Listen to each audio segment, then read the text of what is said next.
예, 미디어 문해와 주체적 사고 8주 2차 시작했습니다, 여러분. 8주차는 중간 시험 기간이죠. 그러나 우리가 뭐 매번 이야기하고 있습니다만은 일단 8주차까지는 비대면으로 지금 수업을 하고 있습니다. 2주차부터. 그래서 8주차에도 수업 영상을 이제 듣고 수업에 참여해야 됩니다. 대신에 시험은 강의실에서 보지를 못하고 이제 중간 시험을 대체하는 과제를 리포트를 내가 내줬죠. 8주차도 수업을 이제 비대면 수업을 참여해야 되는데 1차 시에는 주제가 뭐였습니까? 시장으로서의 사회였죠. 시장으로서 사회. 그래서 아, 영화 오만과 편견을 우리가 살펴보면서 그 교환 이론과 합리적 선택 이런 이야기를 나눴습니다. 그래서 2차 시에는 이제 연결되는 그 주제의 글을 가지고 이야기를 나눠보려고 합니다. 제목은 뭐냐면 이제 그 기술시대의 사랑의 윤리학이라고 되어 있습니다. 후설과 하이데거와 에릭 프롬의 사랑론을 중심으로 해서 이제 그 목포대 박인철 선생인데 교수인데 그 우리 이제 주제 8주차 주제와 매우 그 밀접하고 참고가 되는 좋은 그 논문이어서 또 좀 가져다가 철주 2차 시 수업자료로 씁니다.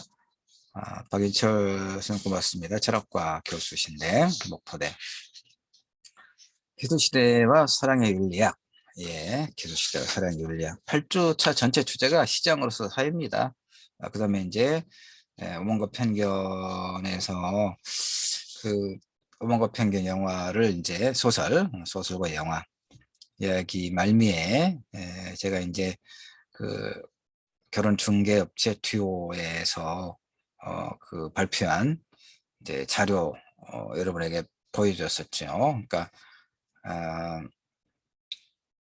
남성이 어떤 여성을 원하는가, 또 여성은 어떤 남성을 원하는가. 그 다음에 오만과 편견에서의 그 인물들이 결국은 이제 해피엔딩으로 끝날 때 또 내가 이야기한 바 있지요. 그러니까 결국은 이 시장이라고 하는 결혼도 연애라든가 결혼도 이 시장이라고 하는 그러니까 그런 그 사회 내에서의 어떤 조건의 교환이라고 하는 그런 측면에서 일정하게는 그 현실이기도 하고 그래도 불구하고 좀 씁쓸하다고 했을 때 그건 뭐가 부족했느냐 그 문제를 이제 2주차 이 자료를 통해서 이야기를 나눠보도록 합시다.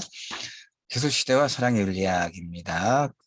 이것도 이제 학술 저널에 발표한 그 논문이기 때문에 이제 분량은 많습니다. 그래서 내가 사전에 두어 번 읽고 또 이렇게 밑줄 형광색으로 표시해 놓고 그런 부분들 중심으로 50분 동안 이야기를 나눠봅시다. 기술시대와 사랑의 윤리학. 그러니까 기술시대는 뭐고 사랑은 또 뭔가를 이렇게 좀 나눠서 설명하고 있겠죠. 글이 당연히. 자, 봅시다. 인간 소외를 초래하는 기술시대 극복을 위해서는 어떤 형태의 윤리학이 필요할까? 이제 문제 제기입니다. 인간 소외. 인간 소외는 이제 칼 마르크스가 제기한 바 있죠. 자본주의 생산 양식의 특징은 뭡니까? 대량 생산과 대량 소비죠. 그러니까 그 이전에 이제 수공업 단계에서의 그 제품의 생산은 그걸 만든 사람의 소유였죠. 그런데 대량 생산, 대량 소비 시대에 그런 자본주의 생산 체제 내에서의 그 생산자는 그 생산물의 즉 노동자는 그 생산물의 주인이 되지 못하는 것이죠. 인간 소외는 뭐 그런 이제 자본과 노동의 관계에서도 그렇고 또 이제 심리적으로는 프로이드식의 심리주의에서는 다른 사람과의 그 어떤 관계에서 느끼는 다양한 어떤 그 어떤 소외감 이런 걸 이야기하기도 합니다. 어쨌든 인간 소외를 초래하는 기술 시대 극복을 위해서는 과학기술 시대 극복을 위해서는 뭐가 필요할까? 전통적인 윤리학이 기반을 두고 있는 그 이성에 대한 강조만으로는 나름대로 합리적이고 주지주의적인 성격을 띠고 있는 기술시대의 전반적 경향에 대응하기는 설득력이 부족하다. 이성에 대한 강조만으로는 부족하다 이거죠. 그러니까 그 문장을 잘라서 이해를 하면 됩니다. 조금 어렵다, 난해하다, 추상적이다 싶은 것은 뭐 건너뛰면서 핵심적인 내용만 우리가 이해하면 돼요. 자, 이 과학기술 시대, 과학기술의 진보, 대량 생산, 대량 소비 시대는 필연적으로 인간의 소외를 불러올 수밖에 없다. 이런 얘기죠. 그래서 이제 그런데 이성에 대한 강조만으로는 이 인간 소외를 극복하기가 쉽지 않다. 이런 얘기죠. 그래서 기술 시대라고 해놓으니까 좀 낯설죠. 기술 시대. 자본주의 생산 체제라고 하면 더 잘 이렇게 이해가 될지 모르겠습니다. 기술 시대에 가장 결여되어 있는 것은 뭐냐? 인간의 감성이다라고 이제 이 글에서는 봅니다. 감성. 이성과 감성은 서로 어떻습니까? 이성과 감성은 서로 좀 대척점에 있는 그런 그 개념이라고 우리가 말할 수 있을까요? 이성과 감성. 감성은 뭡니까? 느낌이 중요해. 일단 그렇게 생각해. 그렇죠? 느낌. 예, 감각에 따른. 이성은 합리적인 판단이죠. 예, 분별할 수 있는 능력. 이성과 감성. 자, 어쨌든, 잘 봅시다. 그래서 이제 그런데 인간의 감성의 바탕을 두면서도 동시에 개수시대에서 가장 필요로 하는 인간의 능력이 사랑이다. 사랑. 사랑. 예. 그래서 기술시대에 대한 하나의 효과적인 윤리적 대안이 될 수 있는 것이 사랑의 윤리학이다. 이런 얘기입니다. 그러면 이제 문제는 그러니까 이렇게 이야기가 그 연쇄적으로 문장이 이어져 있습니다. 무엇을 향해서 나가고 있는가를 보면 돼요. 사랑의 윤리학이 필요하다. 이런 얘기입니다. 응? 기술시대에는 인간 소외가 필연적이다. 그런데 그걸 극복하기 위해서는 이성에 대한 강조만 가지고는 역부족이다. 그럼 뭐냐? 감성 능력이 우리에게 많이 결여되어 있다. 근데 인간의 감성의 바탕을 두면서도 또 이 기술 시대에서 가장 필요로 하는 인간의 능력은 무엇보다도 사랑의 능력이다. 사랑의 인력이 필요하다. 이런 얘기를 하고 있습니다. 그런데 사랑에 관해서 얼마나 많은 철학자들이, 작가들이, 예술가들이 노래를 했습니까? 그런데 또 그 사랑이라고 하는 것만큼 추상적이고 제각각인 것도 드물죠.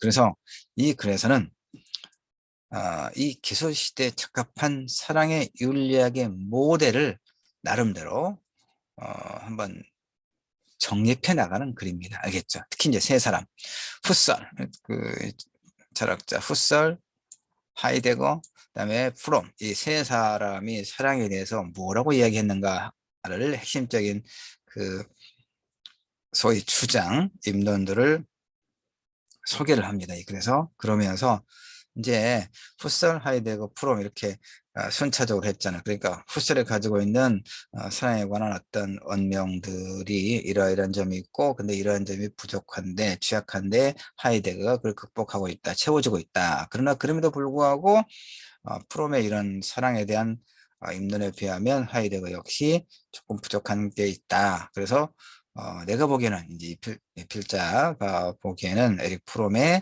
사랑에 관한 윤리학이 매우 구체적이고 현실 적합성이 있다라고 이야기를 이렇게 쭉 연결해 가고 있습니다. 그렇죠?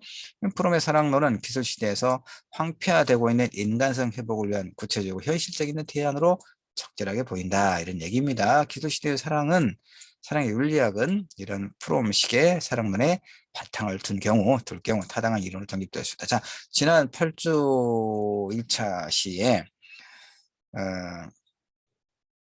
오만과 편견을 공부하고 난 아마 제일 마지막 장에 내가 그 슬라이드로 에릭 프롬의 사랑의 기술 설명을 좀 했죠. 그리고 사랑에도 연습이 필요하다. 이런 얘기를 한 바 있습니다. 그러니까 전체적으로 8조는 사랑에 관한 이야기군요. 그렇죠? 근데 이 차시는 사랑의 윤리학, 특히 이제 후설, 하이데거, 나가서 프롬, 에릭 프롬, 네, 지난 1차시 말미에 설명했던 사랑의 기술의 저자 에릭 프롬. 자, 봅시다. 이제 얘가 이제 이 학술 논문에 국문 초록이라고 하는 겁니다. 전체 본문을 요약해 놓은 이제 그런 글입니다. 그래서 그 부분을 읽었죠. 초록을 통해서 이 요약 부분을 통해서 이 글에서 말을 하려고 하는 게 무엇인가를 집약적으로 이렇게 제시해 주고 있기 때문에 초록을 한번 읽어 보았습니다. 사실 다 읽은 거랑 마찬가지입니다. 예, 그런데 이제 좀 더 풀어서 각각 푸셀과 하이데거와 프롬이 사랑의 윤리학을 어떻게 설파했는가를 살펴보고 그 각각의 철학자들이 가지고 있는 그 입론들, 사랑에 관한 주장들이 가지고 있는 의의, 그 다음에 일정한 어떤 현실 적합성의 문제가 뭐가 있는가를 살펴보는 것이죠. 우리가 공부를 하는 것이기 때문에 그렇습니다. 비교해서 공부를 하는 것이죠. 자, 19세기에서 20세기로 넘어오면서 성취된 산업기술의 급속한 발전은 초기에는 긍정적 면에서 경탄과 희망으로 받아들여졌죠. 왜냐하면 산업혁명이라고 하는 게 뭡니까? 그러니까 이제 이것부터 이야기해야 되겠네요. 자본주의가 뭡니까, 여러분? 네이버에서 그 자본주의를 입력을 하면, 검색을 하면 이윤 추구를 목적으로 하는 제도, 그런 체제라 이렇게 나올 겁니다. 이윤 추구. 그러니까 자본주의라고 하는 것은 이윤 추구만을 목표로 하는 거예요. 필요는 물도 없습니다. 이윤을 추구하기 위해서 뭘 강조하겠습니까? 자본가들이 자본을 투자를 하죠. 그래서 토지, 뭐 그다음에 이제 그 공장을 짓고 생산 설비를 갖춰 놓고, 그리고 또 이제 노동력을 투입을 해서 생산물을 만들어내죠. 자, 기계로 돌리니까 대량 생산이죠. 대량 생산. 그리고 대량 소비가 가능해야 되겠죠. 대량 생산과 대량 소비. 근데 국내적으로는 이제 소비가 한계가 있으니까 아시아 아프리카로 이제 군사력을 동원해서 다른 나라를 침략해서 지배하죠. 이게 제국주의입니다. 제국주의라고 하는 것은 자본주의 시장을, 그러니까 식민 지배, 강제로 이제 그 점령한 소위 식민지의 자원을 값싸게 약탈하고 노동력을 약탈하고 그렇게 해서 만든 제품을 갖다가 되팔죠. 비싼 가격에. 그러니까 소비 시장을 확장하는 거죠. 이제 이렇게 서로 그렇게 하다가 1차 세계대전이 또 일어난 것이고, 그랬죠. 자, 그런 거. 그러니까 다시 말해서 좀 생략하면, 너무 난섭하게 설명을 해서 여러분이 다 소화하기가 좀 바쁠 수도 있겠는데, 일단 그런 이제 산업혁명, 여기서 지금 요 얘기하는 겁니다. 그러니까 산업혁명을 통해서 어쨌든 그 이전 시대와 비교할 때는, 그러니까 그 이전 시기에 그 이전 시기는 뭡니까? 중세봉건 제도를 말하는, 중세봉건 시대를 말하는 거죠. 그 이전 시기에 경험하지 못했던 물적 풍요는 이제 누리게 된 겁니다. 그러니까 바로 그 얘기예요. 응? 그 산업기술의 급속한 발전은 초기에는 주로 긍정적인 면에서 경탄과 희망으로 이제 물적 풍요를 누릴 수 있었다는 얘기입니다. 물론 처음에는 이제 어린아이들의 노동이라든가 부녀자들의 노동, 장시간 노동, 그리고 아주 좋지 않은 그 노동 환경, 저임금, 당연히 이런 것이 이제 문제가 됐긴 하지만 어쨌든 전체적으로 본다면 물질적 풍요는 사회 전체적으로 본다면, 자, 그래서 그런데 이제 아까 얘기했던 1차 세계대전, 1차 세계대전의 그 요인은 그거였단 말이에요. 제국주의자들이 서로 아시아, 아프리카, 특히 아프리카 식민지를 더 확장하려고 하는 이제 그런 과정에서 충돌하는 거죠. 자, 이렇게 1차 세계대전을 정점으로 기술문명에 초래한 이제 환경 파괴, 전쟁, 인간 소외 등으로 인해서 기술문명의 부정적인 면이 점차 이제 많이 드러나는 거죠. 그래서 과학기술의 비인간성이 그게 문제되기 시작했다. 이렇게 이제 서론에서 기술 시대에 인간 소외가 어떤 경로로 발생했는가를 지금 설명하고 있는 겁니다. 알겠죠? 그 다음에 쭉 넘어가서, 그래서 그 순위는 이런 기술시대의 생산적인 윤리를 위한 결정적인 토대를 인간의 보편적이고 기본적 정서인 사랑에서 찾자, 이겁니다. 사랑은 그것이 지닌 포괄성과 포용성으로 인해서 광범위한 확산도 가능하고 또 보다 쉽게 사람들에게 다가갈 수 있는 친근성을 지니고 있다. 무엇보다도 사랑은 전통적인 윤리 이론이 지니고 있는 이런 어떤 지나친 이성주의적 주지주의적인 경향을 탈피해서 의지와 감정까지 포괄하는 보다 인간적인 윤리학을 가능케 할 수 있다고 봅니다. 그래서 그다음에 이제 특히 이 기술 시대의 윤리로서 사랑이 화두가 되어야 할 가장 큰 이유 중에 하나가 뭐냐? 고도의 기술 문명 속에서 인간의 사랑이 점차 그 본래적인 모습을 잃어버림으로써 그러니까 사랑이 뭔지를 우리가 모르진 않죠. 추상적인 개념이긴 하지만 다만 사랑이 점차 그 본래적인 모습을 잃어버렸다고 그랬어요. 그러면 그 본래적인 모습은 과연 뭐냐를 먼저 해명을 해야 될 거예요. 그렇죠. 본래적인 모습은 뭘까요? 사랑은. 그러니까 사랑의 여러 형태를 한번 생각해 보면 더 쉬울 거예요. 이런 이론적인 그 전개를 계속 하려는 것보다는 사랑의 형태 중에서 그야말로 그 무조건적인 어떤 그 희생과 헌신의 그런 그 내용을 담고 있는 사랑의 그 어떤 형태 종류가 무엇이 있습니까? 부모가 자식들에게 그 주는 사랑이라고 말할 수 있겠죠? 물론 그것에 대해서 사실은 이제 저게 자연스러운 것이다라고 우리가 감동적으로 이야기하기도 하고 그런 것이 가지고 있는 소위 무조건적인 어떤 그 희생과 헌신이라고 하는 그 부모 대기의 부모 역할로서의 사랑이 가지고 있는 문제는 있지만 그것은 여기서 이제 별개로 논의하지 않는 걸로 그렇게 하겠습니다. 일단 하여튼 부모 자기 자식에 대한 부모의 그런 희생적이고 헌신적인 사랑, 그냥 무조건적인 사랑.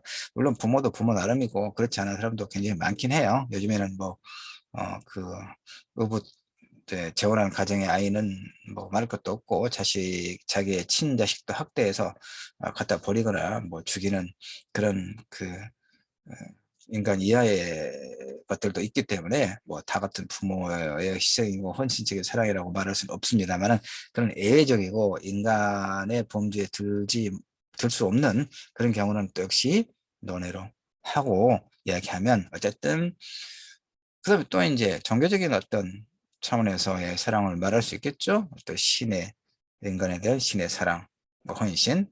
기독교에서는 이제 예수의 그런 희생과 헌신을 이야기하기도 하고. 그런데 이것은 또 종교적인 문제는 또 제외를 해야 되겠죠. 그렇게까지 이제 이야기를 하다 보면 이건 정말 끝모를 밤샘 토론이 되는 문제가 있으니까. 그래서 그다음에 이제 하여튼 자녀에 대한 부모의 사랑 자 있고. 그다음에 또 뭐가 있습니까?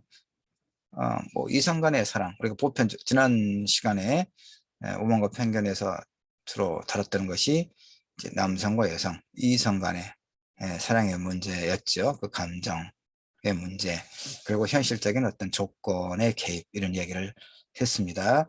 물론 또 이제 페미니즘 입장에서는 남성과 여성뿐만이 아니라 그런 이성의 중심의 사랑의 구조를 또 비판적으로 봅니다. 소위 간성도 있고 남성과 여성 간성과 있고 또 이제 뭐 트랜스젠더라고 불리는 그런 형태도 있고 그리고 또 특히 이제 뭐 그 레즈비언이나 게이와 같은 그런 퀴어 그 동성애적인 어떤 그 사랑의 형태도 있고 이제 굉장히 많이 다양해졌기 때문에 남성 여성을 간의 어떤 이성의 관계 또는 그것으로부터 발전하는 어떤 결혼 이런 기존의 것을 이제 비판하고 그러면서 사랑 내지 가족의 다양한 형태를 또 주장하기도 하죠. 그러나 그것도 사실은 여기서는 일단 제외합시다. 너무 많은 논의를 하기는 힘들기 때문에 그래서 이야기하고 있는 사랑의 윤리학에 좀 초점화를 맞추면서 내가 좀 이렇게 설명을 해 나가도록 하겠습니다. 자, 다시 그래서 자료를 보는 게 시간을 절약하기에 좋겠군요. 자, 하여튼 고도의 기술 문명 속에서 인간의 사랑의 점차 그 본래적인 모습을 잃어버렸다. 그랬으니까 여기서 내가 이야기를 많이 했군요. 그 사랑의 본래적인 모습이 뭐냐? 아무래도 상대에 대한 어떤 배려, 존중, 희생, 헌신 이런 것이 사랑의 관계에서 자녀와 부모든 이성과 이성이든 또 친구와 친구의 어떤 우정이라고 하는 그런 관계에서도 그렇고, 그러니까 상대에 대한 배려, 자신에 대한 어떤 희생, 그다음에 서로 간의 어떤 존중, 이런 것이 이 사랑이라고 하는 어떤 감정 내지는 감정, 정서적 태도에 가장 본질적인 그런 내용이 아닐까요? 그런데 여기서 이제 그 벌어지는 모습을 이루었던 얘기는, 사랑의 모습이 바로 금방 얘기했던 그런 그 어떤 윤리적 덕목이 아니라 이해타산적으로 변했다, 이런 의미가 되겠죠. 예. 그러다 보니까 인간 간의 유대감이 상실되고 인간성 자체가 황폐화되어 가고 있다. 그러니까 사랑을 통해 기술시대 피해자 인간과 인간성 자체를 회복할 수 있다. 이것이 사랑의 윤리학의 필요성이다, 이런 얘기입니다. 사랑의 윤리학. 사랑에도 윤리가 필요하다. 윤리는 뭐예요? 규범이죠. 어떤 마땅한. 예. 자, 쭉 넘어갑시다. 그래서 이 글은 이제 그런 문제의식을 바탕으로 사랑을 주제화한 대표적인 현대 철학자 세 사람, 후설, 하이데거, 프롬의 입장을 살펴보겠다, 이런 얘기입니다. 그러면 이제 왜 그 사랑에 대해서 이야기한 사람이 이 세 사람밖에 있는 건 아닌데 왜 세 사람이냐? 그러니까 연구 논문에서는 이런 게 이제 늘 문제가 됩니다. 뭔가를 비교할 때 왜 이 사람들이냐? 이렇게. 자, 그런데 그래서 이제 이 선생님은, 교수님은 이야기합니다. 이 세 학자를 굳이 이 세 학자를 선택한 이유는 뭐냐?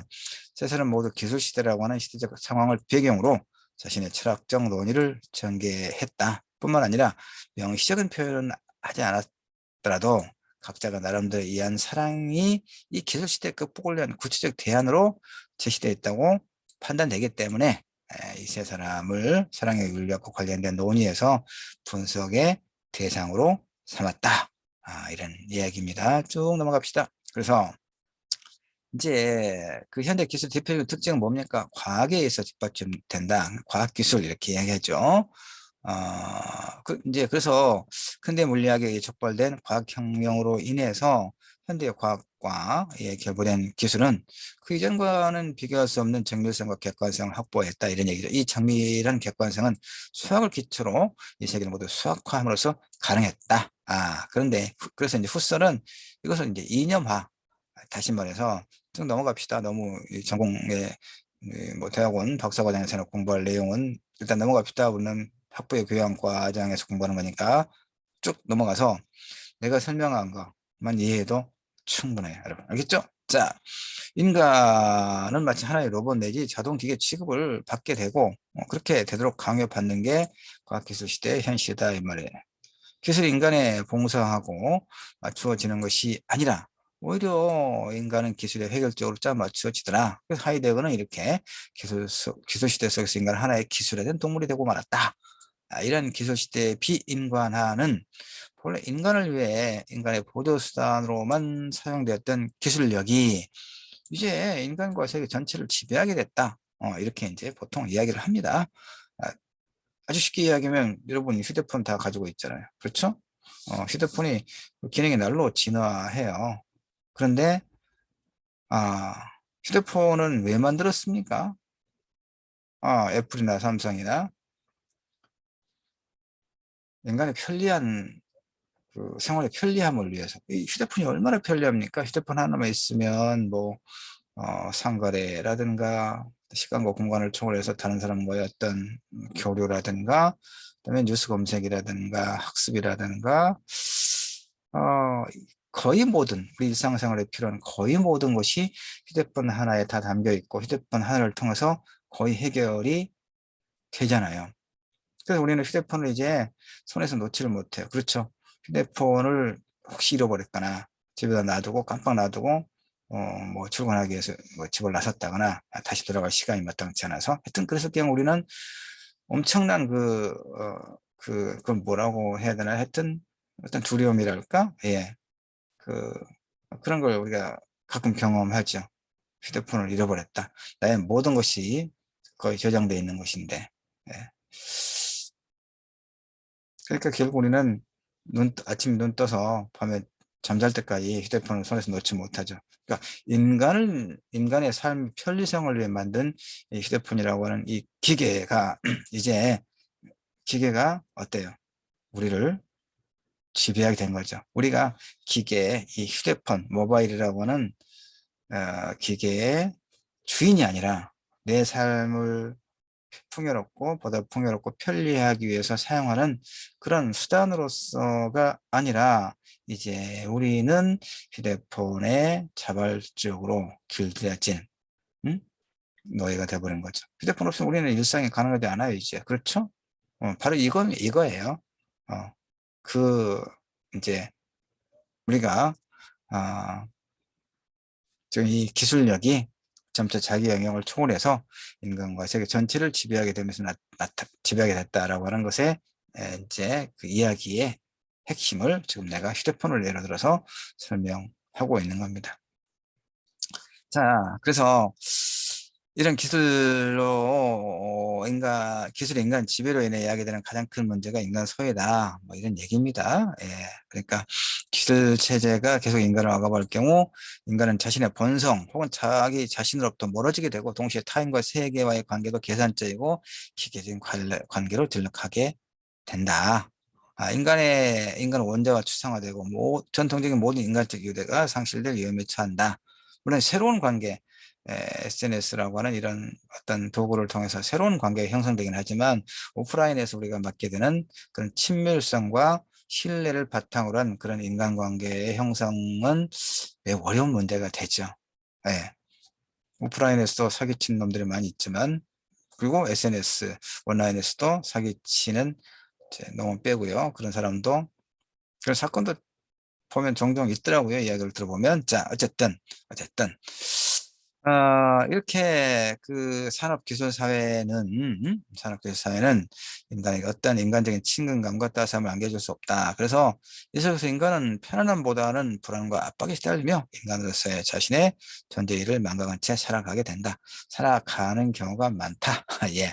그래서 기술시대의 도래로 인한 그 어떤 고양세계 상실은 인간의 본래적 세계 상실임과 동시에 인간성의 형편을 낳는다. 그래서 결론적으로 기술시대는 인간을 자신의 본성으로부터 다른 인간으로부터 그리고 구체적인 삶의 세계로부터 분리시키는 부정적 결과를 낳더라 이런 얘기입니다. 그리고 이는 근원적으로 이념화에 기반을 둔 기술시대가 안고 있는 필연적 숙명이다. 이념화에 기반 자본주의 체제의 그런 이현 추구의 어떤 그 욕망을 이야기하는 겁니다. 자, 여기까지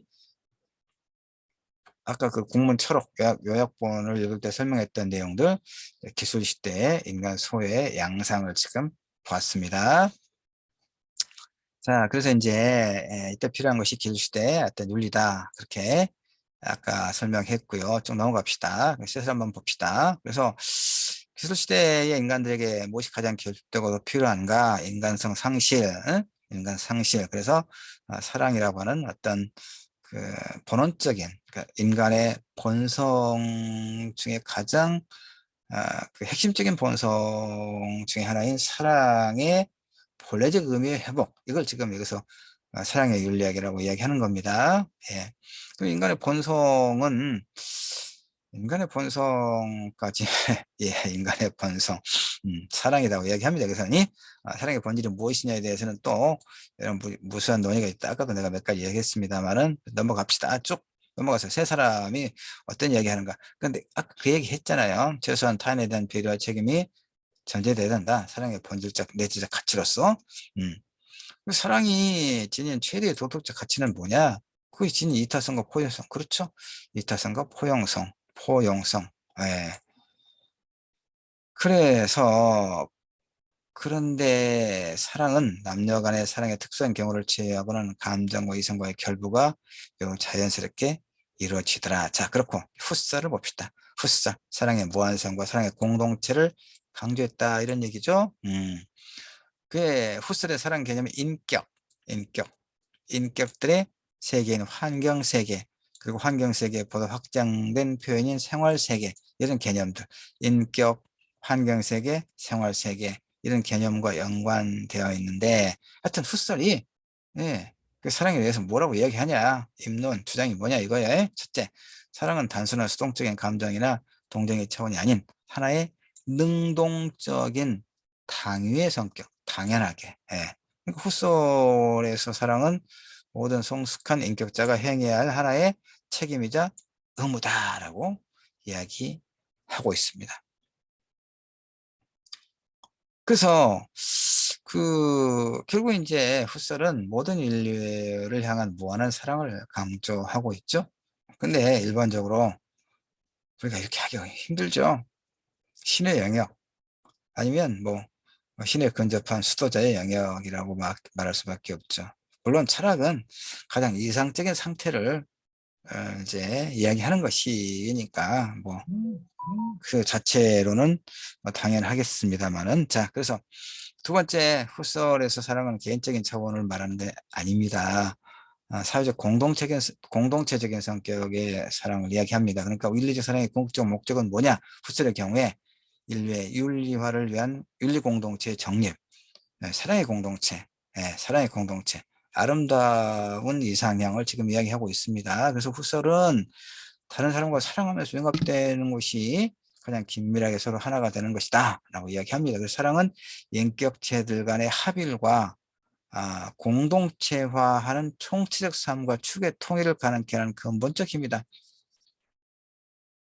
뭐 만만치 않은 설명이긴 합니다만은 어렵진 않아요. 전 인류를 향한 무조건적인 사랑, 그런 공동체적 사랑이 후설이 말하고 있는 사랑에 관한 입론이다. 이렇게 이해를 하면 돼요. 그런데 이것은, 그러니까 이제 이 문제는, 이 후설의 주장이 갖고 있는 문제는 뭡니까? 지나치게, 예? 윤리성과 책임성, 이념성을 지나치게 강조하죠. 그러니까 인간적 한계에 대한 고려가 없죠. 인간이 어떻게 이런 사랑을 우리가 추구합니까? 어? 그러니까 비현실적이죠.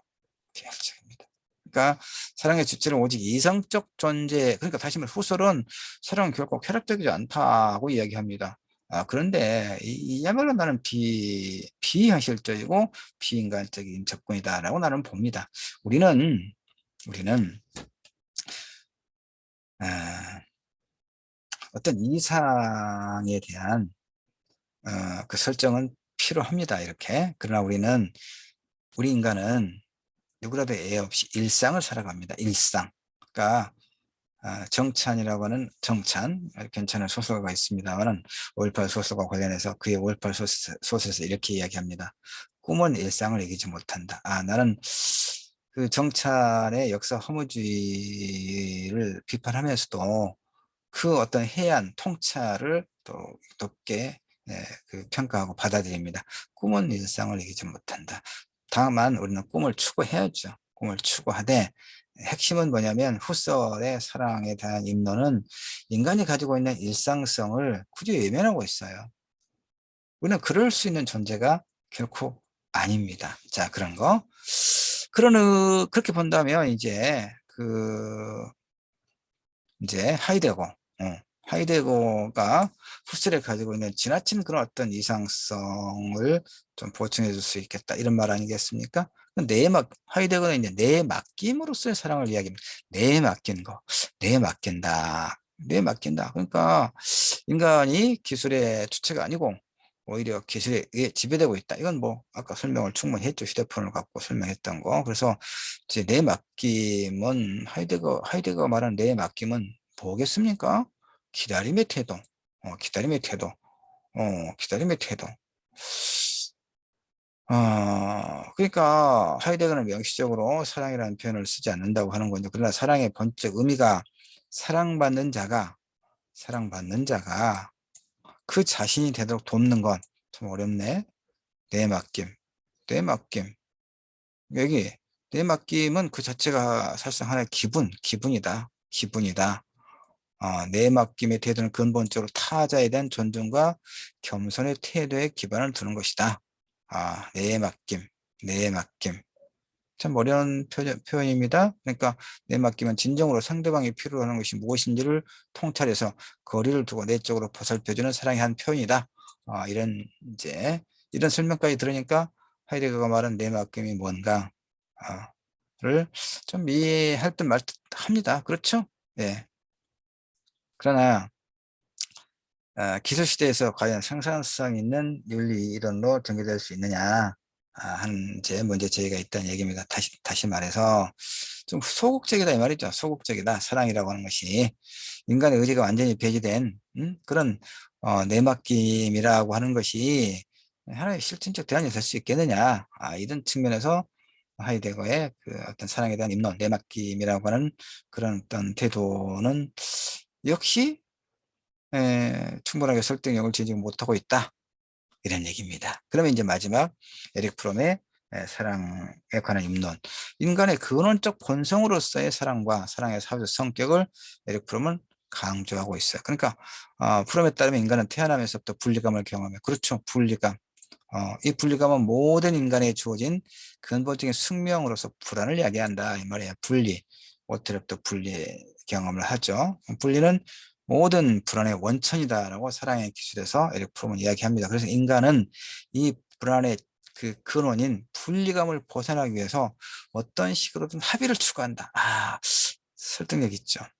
이를 통해 현재의 소외 상태를 넘어서고 극복하려고 한다. 이 말입니다. 분리 불안을 극복하기 위해서 우리는 합의를 추구한다는 얘기죠. 이걸 가능하게 하는 것이 뭐냐? 사랑이다. 사랑이다. 이런 얘기죠. 예. 그러나 기술시대에는 이런 사랑을 통한 합의의 추구가 근본적으로 왜곡되거나 차단된다. 이건 기술시대에 갖고 있는 문제점을 충분히 이야기했으니까. 왜 그렇습니까? 진정성이 그러니까 이해관계, 그러니까 이 기술시대에는, 즉 이 산업자본주의 시대에는 모든 관계가 이해타산, 그렇죠? 자신에게 이익인가 손해인가를 바탕으로 이루어지기 때문에 사랑이 가지고 있는 그런 어떤 본질적인 측면은 왜곡되거나 간과되고 충분히 이해할 수 있잖아요. 이해.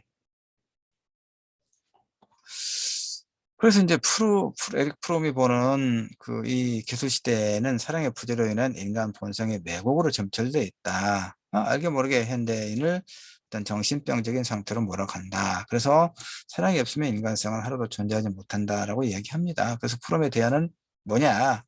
인간의 욕구, 즉 인간의 존재 조건에 뿌리박힌 욕구에 순응하는 건전한 사회를 만들 때만 자신의 광기의 결과로부터 자신을 보호할 수 있다. 그러니까 그 에릭 프롬은 후셀과 비슷하게 인간애를 통한 인간주의적 공동체의 건설에 사랑의 최종 목표를 두긴 해요. 그러나 그 프롬은 어떤 사랑에 대한 어떤 적극적인, 그러니까 능동적인 것. 다시 말해서 사랑은 그 하이데거가 말한 수동적인 내맡김이 아니라 자발적 자유에 의해 행사되어야 할 하나의 활동이다. 이런 얘기입니다. 자발적 활동으로서의 사랑의 능동성을 이야기하는 거예요. 능동적 사랑의 네 요소를 또 풀어면 뭐라고 이야기하면 보호, 책임, 존경, 지식은 뭡니까? 사랑을 어떻게 할 것인가? 사랑은 무엇인가? 지식이 필요하다는 얘기입니다. 공부가 필요하다는 얘기입니다. 그래서 이제 지난 8주 1차 시에 그 오만과 편견의 마지막 장에 내가 슬라이드에 에릭 프롬의 사랑의 기술을 내가 이제 설명했었죠. 보호와 책임의 측면. 사랑하고 있는 자의 생명과 성장에 대한 적극적인 관심. 이게 이제 그 보호의 의미. 그러니까 우리 사회에서는 이제 이런 게 잘 이루어지지 않는 매우 나쁜 경우들이 이제 뉴스에 많이 보도되죠. 음, 부모로서, 그 다음에 연인으로서의 그런 어떤 상대에 대한 책임의 방기. 예, 예. 자, 그래서 이제 보면, 넘어가서, 하여튼 그 하이데거의 사랑에 관한 주장이 개인적인 차원에서 좀 비합리적인 어떤 비현실적인 그런 측면이 있다면 프롬은 사회에 대한 적극 참여를 지향하고 사회적이고 공동체적인 맥락에서 사랑을 이제 이야기하고 있다. 사랑에 대한 개개인의 책임감과 당위성을 강조하고 있다. 이런 얘기죠. 그러나 이런 개인의 책임성을 강조하면서도 또 구체적 현실에 밀착해서 사랑에 대한 논의를 펼치고 있는다면 또 하이데거와 유사하다. 그러니까 사랑은 이제 플라톤적 사랑과 같이 어떤 이념이나 추상적 존재에 대한 것이 아니라 소박하고도 구체적 삶과 어? 구체적 삶과 세계에 대한 것이다. 이래야 되겠죠. 그다음에 프롬의 능동적인 그 사랑관의 이면에는 하이데거에서처럼 정서적 면이 그 토대가 되고 있는 거, 이성이 아니라. 프롬의 사랑을 기본적으로 인간의 본성으로서의 합의를 추구하는 인간의 원초적인 열망 내지 욕망이 있다고 말하는 것. 이런 열망이 없으면 사실상 사랑은 존재하기 어렵죠. 자, 그렇습니다. 그래서 이제 결론을 보도록 합시다. 사랑은 인간이 지닌 가장 고귀한 본성 중에 하나라고 우리가 말할 수 있습니다. 사랑은 그것이 지닌 근본적인 선함과 타자, 다른 사람에 대한 따뜻한 배려와 포용으로 인해서 사랑함 자체가 하나의 윤리적 실천이죠. 예, 관념, 추상적인 관념으로서가 아니라 그것을 윤리적으로 실천하는 행위라고 말할 수가 있습니다. 그래서 무엇보다 사랑은 인간 간의 포용과 결합을 지향하는 인간주의적인 윤리를 가능케 한다, 이런 얘기입니다. 한편으로 사랑은 또 감정적 요소가 많이 개입되고 있죠. 그래서 경우에 따라 수동적이고 좀 비합리적인 경향을 띠기도 하더라. 그러나 이런 사랑의 능동적이고 지적인 측면만을 극단적으로 강조하면 인간다움이 사라진다, 이런 얘기 아까 앞에서 이야기했던 것처럼. 그런데 종교적 사랑 또는 뭐 인류의 이름으로 오히려 인간을 학살하고 탄압하는 경우를 인류 역사를 통해 수없이 봤잖아요. 이런 사랑의 자연적 정서적 측면을 무시한 채 이것을 독단적으로 이념화함으로 생겨나는 부정적인 결과다라고 말할 수가 있습니다. 자, 그래서 이제 이 글에서는 이제 프롬의 그 사랑에 대한 입론이 이제 후서드나 하이데거에 비하면 보다 구체적이고 현실 적용 가능성이 높다라고는 이야기합니다. 물론 전제가 또 뭐겠습니까? 언제나 그랬듯이 프롬의 사랑에 대한 이론이 가장 완벽한 건 당연히 아니겠죠. 모두에게 적용 가능하다고 말할 수는 없습니다. 비교 대상이 됐던 다른 학자의 사랑에 관한 입론과 비교할 때 조금 더 현실 적합성이 있다, 이런 얘기입니다. 마지막, 현대 기술 산업 사회에서 사랑의 필요성은 어때요, 여러분? 지금까지 쭉 50분 가까이 이론적인 측면을 검토를 했는데, 어쨌거나 우리는 뭐 그 내포된 사랑이라고 하는 어떤 관념에 내포된 특질이 어떻든 간에 사랑의 필요성은 사실 어느 시대거나 중요하죠. 강조될 수밖에 없겠고. 그러나 인간 소외가 필연적인 이런 산업사회, 산업기술 사회에서는 우리가 뭐 지식정보화 사회라고도 하고, 고도화된 산업사회라고도 하고, 뭐 두루 이제 비슷한 맥락에서 이야기합니다. 그런데 이제 제대로 따지면 이 자본주의 생산 양식이 극대화되고 있는 신자유주의 체제의 이런 세계 내에서 살고 있는 우리에게는 인간의 소외, 인간 소외, 저희가 생산한 노동한 그 결과로부터의 소외뿐만 아니라, 이제 다양한 그 어떤 이해관계의 중첩 속에서 살아가고 있는 우리는 굉장히 원자와 단자가 되고, 다른 사람과의 어떤 결속이라든가 연대라든가 이런 것이 많이 그 축소됐다고 말할 수 있죠. 그런 세계에서 살고 있죠. 그럴수록 더욱더 우리에게 요구되는 것이 사랑이라고 하는 어떤 감정이다, 이런 얘기입니다.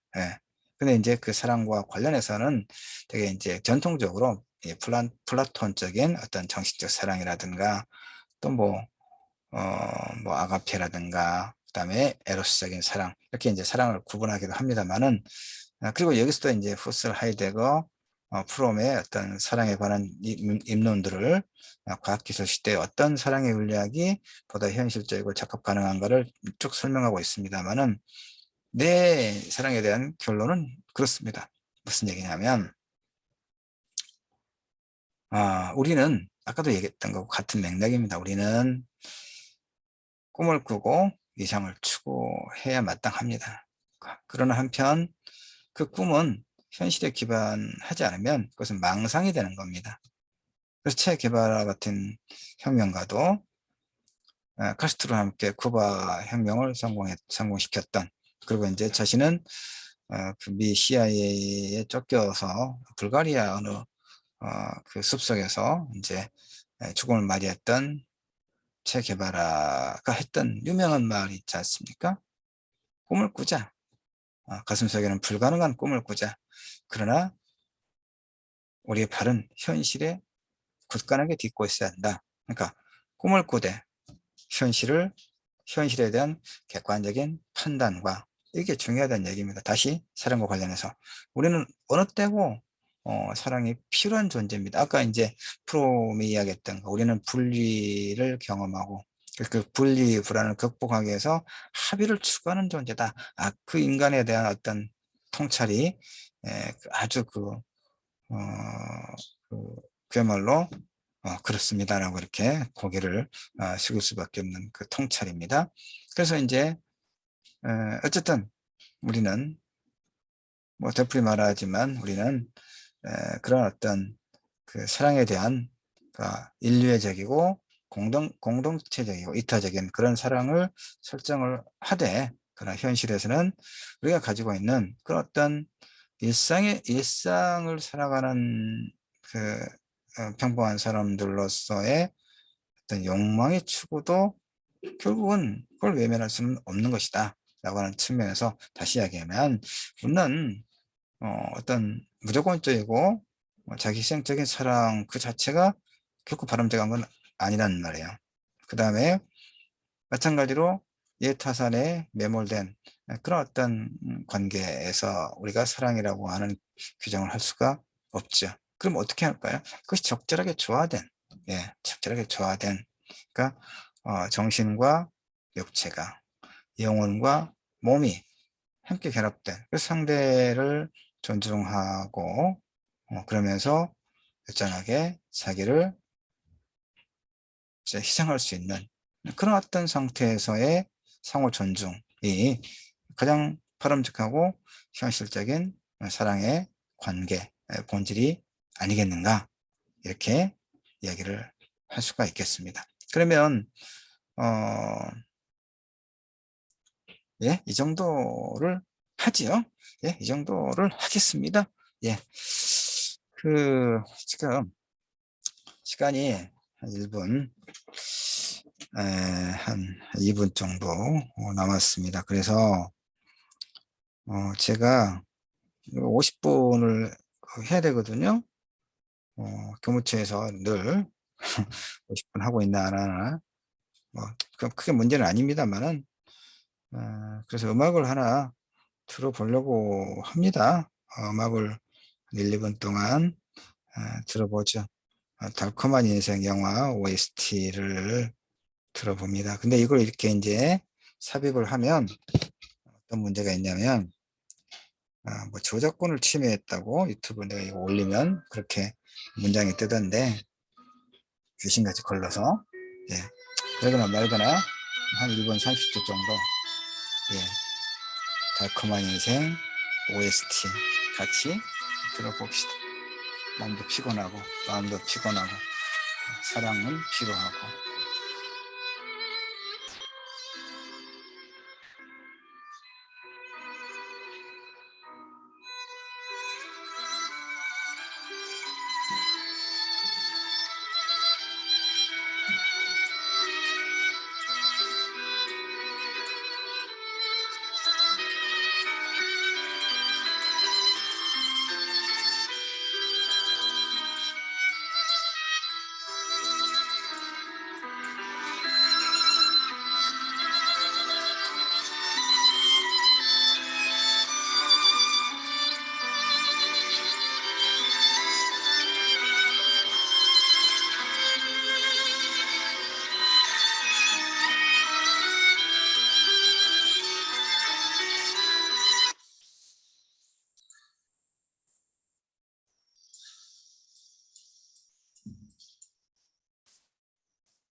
예, 그 음악이 멈췄죠.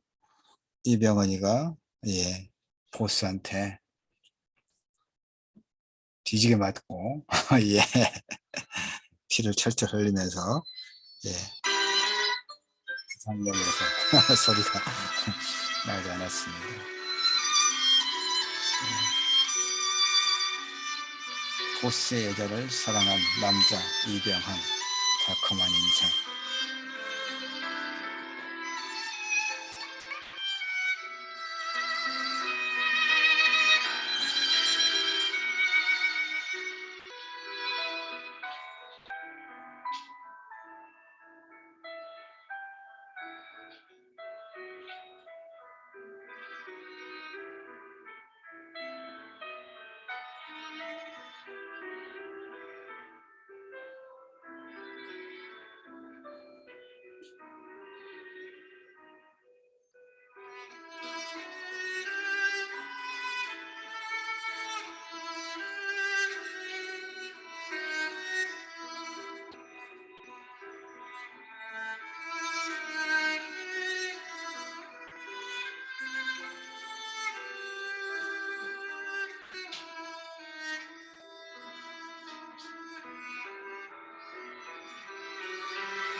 예, 뭐, 예, 이병헌이가 보스에게 총을 맞고 쓰러졌습니다. 자, 여기까지 미디어 문예와 주체사고 8주 2차 시 사랑의 윤리학 에릭 프롬을 중심으로 허설 하이데거도 살폈습니다만은 자, 여기까지 하겠습니다. 자, 수고들 하셨습니다.